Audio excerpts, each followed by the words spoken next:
We welcome you in the Sam and Cole podcast, free agency edition, making it rain. We are presented by Champion Cycling, 3 locations, Arlington, Mandarin, and the Beach. The place to go if you like to get around on things with 2 wheels. And Sam, there are some folks who will be able to afford more than 2 wheels now, thanks to the generosity of Dave Caldwell with Shad Khan's money. Jaguars throwing some money around for the first time in since the Gary Walker free agent days, Probably. maybe. Yeah, and you got to think of it this way too, Cole. Is that the Jaguars have pretty much stockpiled their money according to the last collective bargaining agreement. You could do this for the first 4 years, right? 2013, 14, 15, and now 16. But by 16, you had to spend 90% of your money, and so the Jaguars, who hadn't spent that much because knowing that they weren't going to be any good, have decided that this is the time that they want to try to go for broke, to coin a phrase, and have spent some money. Now, they've missed on some guys they wanted to spend money on, but the guys that they have, Malik Jackson is 6 years at $15 million a year, basically. I mean, it's a lot of money. It's about what scoreboards and pools cost to put in stadiums, as a matter of fact. Big ones, large about ones. About that ballpark. So yeah, but is he worth it? Well, nobody's worth it at that level. I mean, no. But if you're going to spend big money, spend it on the guy who is the number one guy out there. Right. Don't give that to some guy that you anticipate being a backup. Spend it to a guy who has upside, who you think is going to make an impact, and he's certainly that guy. This has been bouncing around in my head since last night when some of these moves were leaking and so forth. Is how do you judge a free agency class at this point? And the nearest analogy I could come up with is that you grade it the same way you do when you're picking a conference or a national coach of the year, which is you grade it against expectations more than sheer performance. Okay. And what I mean by that is, if going into it, if your team had $3 million of salary cap space and they signed one guy who winds up being a special team star, that's a good class based on what they had to spend it on, right? That's true. If you have, I don't know, $90 million to spend, you have a different expectation. Now, clearly, some of the money that the Jaguars have under the cap has been earmarked, either physically or just mentally, for new contracts for Allen Robinson, Blake Bortles, maybe Alan Hearns, whomever else, right? You've got to keep your core guys. If you're Blake Bortles, what do you think about the Brock Osweiler contract, right? If you're Blake Bortles' agent, what do you think about the Brock Osweiler contract? Because that's ridiculous. But again, and I think it was Malik Jackson who tweeted out, "What a time we live in." And boy, I'll tell you what, Malik, you nailed it, because what a time we live in. Now, I also, and Chris Davis didn't find this too funny last night when I tweeted out, hey, maybe I said, this was my whole point, is I think the Jaguars still need to add more pass rush. And as we record this at 10 o'clock on Wednesday night, March the 9th, they need more pass rush. I said, maybe Fowler is going to be great, but Fowler and I have the same number of sacks in the NFL, and I'm not coming off a knee injury. So my point being, you can't just assume that that's a 20 sack a year guy at some point, or 15 sack or 12 or whatever, because we don't know. We don't know because he's never played in the NFL, and we don't know because he's coming off the injury. Now, again, he may be great. He may wind up being the next Derek Thomas or the next Lawrence Taylor, the next whomever, and great. I'd be happy if he was the next Von Miller, by the way. Oh, sure. You absolutely you would be. In fact, you'd take the next Tony Brackens. Right. Absolutely. And who I said today is still, by the way, not only the best pass rusher in Jaguars history, but is probably the best defensive player in Jaguars history. And he hasn't played for 15 years. Yeah. Maybe so. I mean, think about it. Yeah. Daryl Smith, I think, probably is in that discussion. In the discussion. But yeah, I mean, you could make a case for Brackens. You're exactly right. So the question is, I like how you posed it. So how do you grade that class? Yeah. I don't think you grade those kind of classes on individual performance. I don't care if Malik Jackson has 14 sacks, but I do care if the Jaguars then next year have 45 as a team. Yeah. Or if they go from 5 wins to 8 and then 8 to 10, right? That's right. But you see what I'm saying? Would they have 30? Would they have 38 sacks last year? I forget what the number was. But I'll look it up. But if as a team they all of a sudden have 12 more sacks, now clearly, whether he has 5 or 6 or he has 12, he is one of the people who is impacting the ability of other players to do that. 36, by the way, last year. 36 was 36. The number. Okay, so that's where you get some value from guys, not just by individual performance, but by how they affect the defensive guys around them. Now, on offense, I think it's very different. On defense, I think you grade a defense as a whole, and how they perform next year as a group, I think, is how you'll be able to measure free agency for the Jaguars in 2016. Yeah, I agree. And one of the things that the Jaguars, I think missing on Olivier Vernon, I think, was a pretty significant thing. I think this, because we all have to give the instant reaction, the instant analysis, the grade right now. I'm not going to give a letter grade. I'm going to give an analogy, a sports analogy for this free agent class as of right now. Now there are other pass rushers still potentially to be signed, but as of right now, where they've signed Malik Jackson, Chris Ivory, punter Brad Nortman, Tayshaun Gibson from the Browns, lost Sam Young, kept Mercedes Lewis. So right now, this, based on expectations, based on what they maybe could have done, based on the salary cap room, this is, to use a baseball analogy, this is a ball that was laced into the alley in right center that looked like it might be a triple, but the right fielder came over, cut it off, and you had to take a wide turn at first. It's still good. Not bad. Not bad. Still good. Still good. And you might hustle it into a double. And if they sign Robert Ayers, it's a double and maybe a triple. Yeah, and maybe and I think I agree with you. Missing on Olivier Vernon, but the money that he got is it's silly money. So outrageous that you could redo a whole club section in a stadium for that, Sam. Not only that, but it probably then, if they had gone there, $85 million over 5 years, then it limits the ability to redo Allen Robinson and Alan Hearns and Blake Bortles. Well, probably really not Robinson and Bortles. It might affect Hearns. Well, maybe, but Bortles and Robinson are getting there.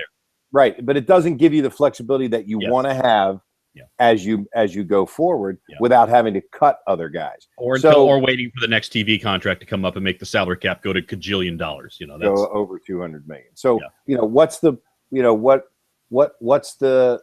panacea for the Jaguars? Rush the quarterback. Yeah. Okay. Rush the quarterback. Rush the quarterback. Rush the quarterback. Next year we're going to see Malik Jackson. We're going to see Gibson. We're going to see Dante Fowler. Those 3 guys are going to be in the lineup. Plus whoever they pick with the number 5 pick in the draft. And by the way, I still don't think, Sam, that there's a guy who is a impact pass rusher in the draft. I think Joey Bosa is a motor guy. I think he can be one of those guys who might develop into an Aaron Campman, Green Bay version. But Cole, again, even if it's Joey Bosa, let's say it is, he's going to be one of 9 guys. So what they need is a high motor guy. They don't need a 3-down player. They need a high motor guy that every time he's in there, he's going 100 miles an hour. Well, motor, but not necessarily sudden. He's not that explosive rusher off the edge. So I guess my point here is that there seem to be 3 guys who keep coming up in terms of who the Jaguars might pick. Jalen Ramsey is probably the most popular pick, which I think would be terrific. I'm going on record right now. Great pick if you can get him. Because I think you can use him in several different ways. Would you move up to get him? at this point, based on the free agent signings that you have? I don't think so, because there's not that important of a cog. Okay, not after signing Gibson. I think you don't have a position that's definitely screaming for him right now. I don't think corner can play. Can, but you don't. You could use a corner. You don't necessarily need a corner right now. Okay, right? It's not like they don't have anybody to play that position. Best case scenario, maybe Colvin moves inside and he can play the slot, and then you're in great shape. So the other two guys whose names keep coming up, other than Bosa and Jalen Ramsey, are Vernon Hargraves, which I think it's a little high for him. A little high for him, and very limited as what he can do. Hargraves is either going to be your pass defending corner, right? And if you miss, and if he turns out not to be that, I mean, a lot of guys are great in college and aren't. I mean, there's really good players in the NFL. Yes, there are. So, and all right, who's the other guy? The other guy is, of course, Miles Jack, and linebacker who's coming off knee surgery. And everybody's talking about him replacing Puz in the middle. But I see him as more of a Telvin Smith style of linebacker. A run and cover guy, not necessarily a pass rusher, not necessarily a, stick him in the middle and let him pile up the tackles. So this is not a fantastic draft for the Jaguars based on their needs. If they needed a quarterback, you might be in good shape. You might take Wentz or Goff, although, I think both are a long way from being, Bortles. If you need an offensive tackle and Laramie Tunsil falls to you, okay, great. By the way, I think they need an offensive tackle. They don't. But they don't. No, I would be okay with him drafting that. Kevin Dodd from Clemson. Is he somebody you look at? That's probably too high for him. They're just in a kind of this middle place. And if it's not Ramsey, they may be obliged to take Miles Jack, who, when healthy, looks like a really, really good football player, but not necessarily a pass rusher, not necessarily a middle linebacker replacement, but a good football player. And if you just draft the best football players every year when you have the opportunity, you're going to be all right. That I totally agree with. Okay, to me, that's where this team has failed in the last 15 years prior to the last 3 years, is that they were so locked in on, we need a wide receiver, we need a tight end, we need this, we need that they failed to look at who the good athletes, who the good football players are, and just take them. Well, and by the way, they were locked into that a couple of drafts ago. In the second round, they were going to take a wide receiver, and they did. And it was Marquise Lee. Right. And then they found that they could trade back up to take Allen Robinson. And so sometimes luck, and if you call luck being able to move up to get a guy you really like, they say, well, we couldn't decide between these two guys. We liked them both. We finally settled on Lee. Well, Lee, if they had not traded up for Allen Robinson and picked somebody else, would this Jaguars team be looked at much, much differently now than they are right in terms of looking like that the arrow's up and looking like they can be a contender? They'd be looked at as still in trouble. Yeah, because you'd have injured Marquise Lee or a guy who can't stay on the field and an undrafted wide receiver out there and Brian Walters or somebody, right? I mean, the wide receiving core would look totally different. So it's just interesting. I think this has been a good free agency period. I think it had the opportunity to be a great free agency period, and it still can be very, very good.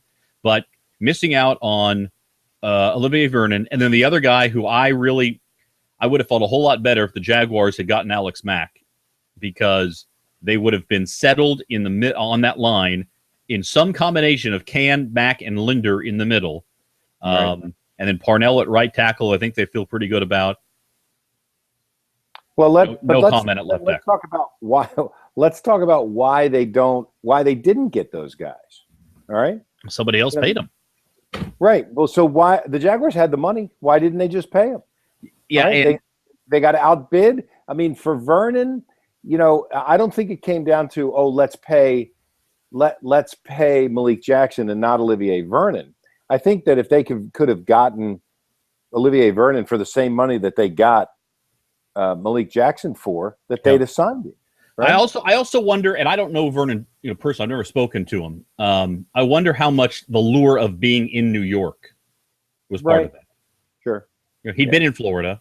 He knew the Florida deal. Most people who live in Miami think that Miami's superior to Jacksonville anyway. They're wrong, but they think that. They do think that.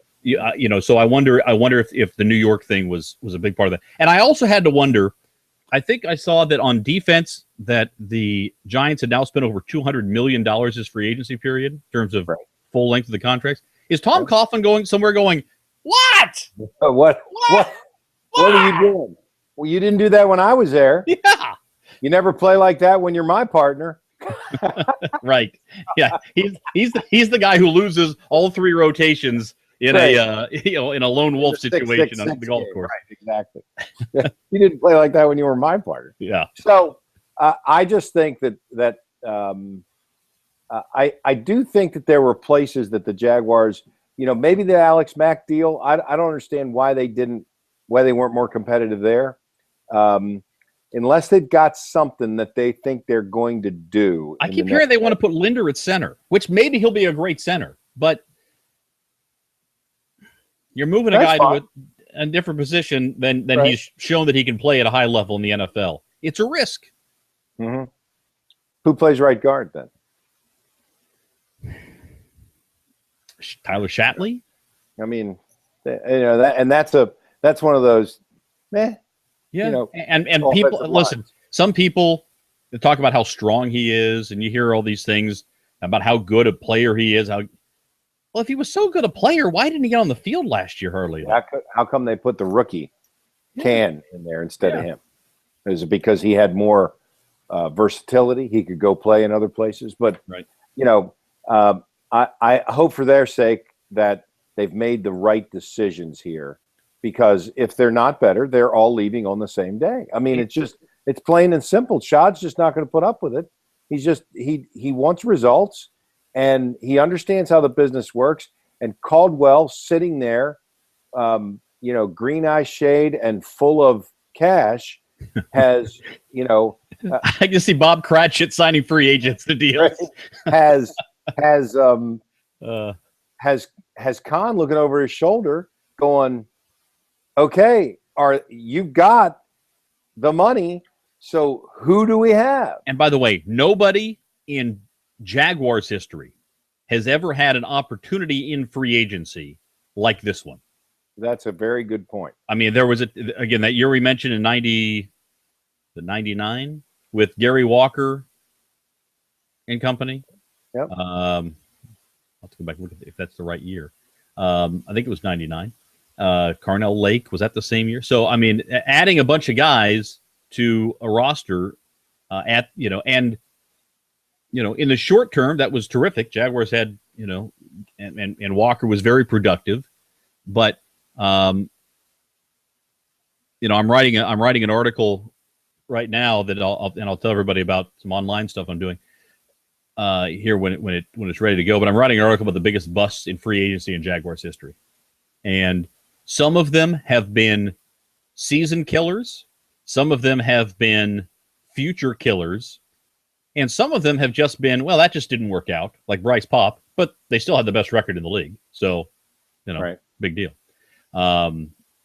Interesting to see how some of these guys will play out, because nobody's ever had the opportunity to throw around more money. By the way, Chris Ivory, who's averaging $6 million a year on that contract, do you know how many years in his career Fred Taylor made $6 million? That would be 0. Well, 1 if you include signing bonus. I was going to say you can include the $5 million that Tank Black stole from him. Yeah, pull that away. But 2007, the only year he ever made that much. So it's a brave new world. Ivory, very interesting compliment to T.J. Yeldon.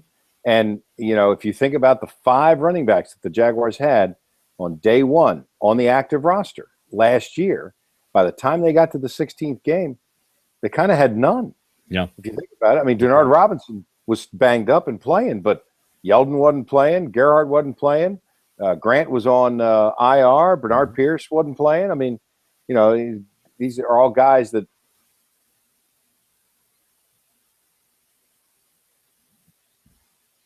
And so you might think, well, why do they need a back like that? because you need more than a back like that. You need several.